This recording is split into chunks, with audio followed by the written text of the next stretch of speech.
Bonjour, c'est Jean Descartes. Dans cet épisode bonus, je vous raconte comment Sissi a commencé à apprendre le hongrois dès ses fiançailles. Et surtout, comment par la suite, la jeune duchesse en Bavière va littéralement tomber amoureuse de la Hongrie et ce sera réciproque. C'est par une tragédie que va commencer cette relation passionnée. Le 3 mai 1857, François-Joseph et Sissi partent pour la Hongrie. C'est un voyage politique. Les Hongrois n'ont jamais pardonné à l'empereur la dure répression des révolutions de 1848. Mais la montée en puissance de la Prusse et la volonté de Napoléon III de soutenir l'unité italienne poussent François-Joseph à chercher des débouchés vers l'Est et particulièrement en Hongrie. Sissi, qui sera son atout charme, décide qu'ils partiront avec leurs deux filles, Sophie, 2 ans, et Gisèle, 1 an. La belle-mère de l'impératrice est farouchement opposée à cette décision. François-Joseph, lassé d'arbitrer le conflit permanent entre sa mère et son épouse, donne raison à Sissi. Le voyage est un succès, l'impératrice séduit les Hongrois. Laissant leurs 2 filles à Budapest, le couple impérial visite la plaine hongroise, la Puszta, lorsqu'on les rappelle d'urgence dans la capitale. Sophie, leur fille aînée, est au plus mal. On ne sait s'il s'agit d'une typhoïde, mais la petite fille meurt le soir du 29 mai 1857. Le couple impérial est dévasté. Sissi culpabilise. Est-elle punie pour avoir désobéi à sa belle-mère ? Les Hongrois sont touchés par le malheur du couple. Ils lui témoignent leur soutien et leur affection.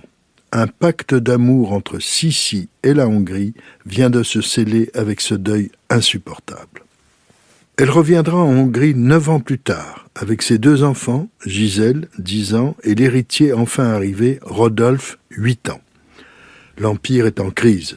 Après la perte de la Lombardie-Vénétie, c'est avec la Prusse que François-Joseph est en guerre. C'est une lutte d'influence entre les 2 empereurs après un conflit qu'on a appelé la guerre des duchés.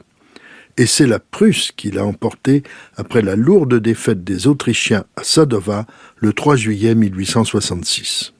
Sissi et ses enfants à Budapest, en ce moment crucial, c'est une preuve de confiance en la Hongrie.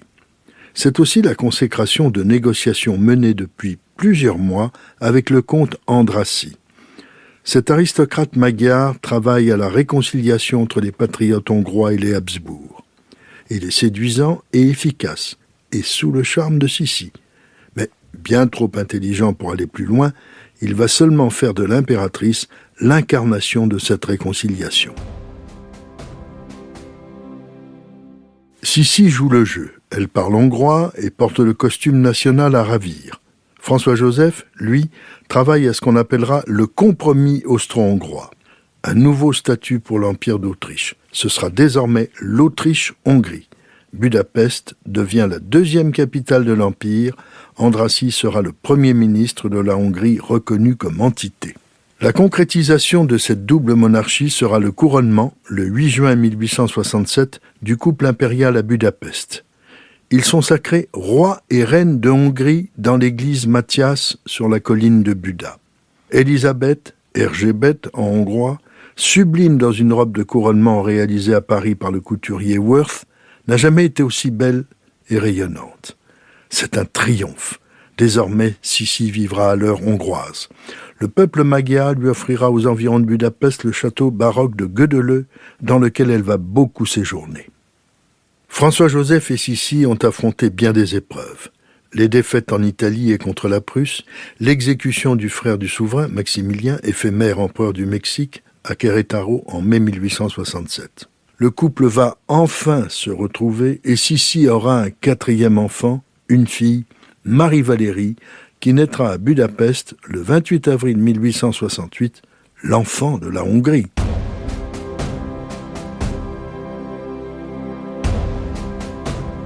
Scandale à Vienne. L'impératrice serait-elle devenue totalement hongroise ? Ses dames d'honneur sont désormais magyares, ses apparitions à Vienne sont trop rares. Bref, les Viennois, une fois de plus, en veulent à leur impératrice, ils sont jaloux.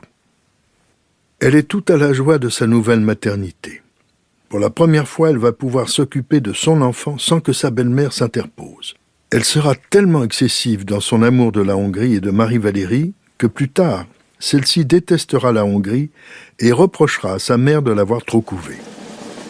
Tout est excessif chez Sissi, mais son amour pour la Hongrie était totalement sincère. Les étés à Guedeleu avec François-Joseph et les enfants seront de merveilleux moments.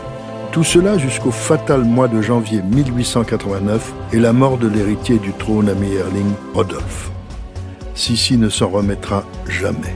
Elle voyagera beaucoup, elle oubliera la Hongrie, mais la Hongrie ne l'a jamais oubliée. Si cet épisode vous a plu, allez écouter le récit d'Au cœur de l'histoire dédié au mariage de Sissi, il vous plaira aussi. Et surtout, n'hésitez pas à en parler autour de vous et à me laisser vos commentaires sur le groupe Facebook de l'émission. Je vous dis à bientôt pour un nouvel épisode de Au cœur de l'histoire. Au cœur de l'histoire est une production Europe 1 Studio. Ce podcast est écrit et présenté par Jean Descartes, il a été réalisé par Julien Tarot. Pour ne rater aucun épisode, abonnez-vous sur Apple Podcasts ou vos plateformes habituelles d'écoute.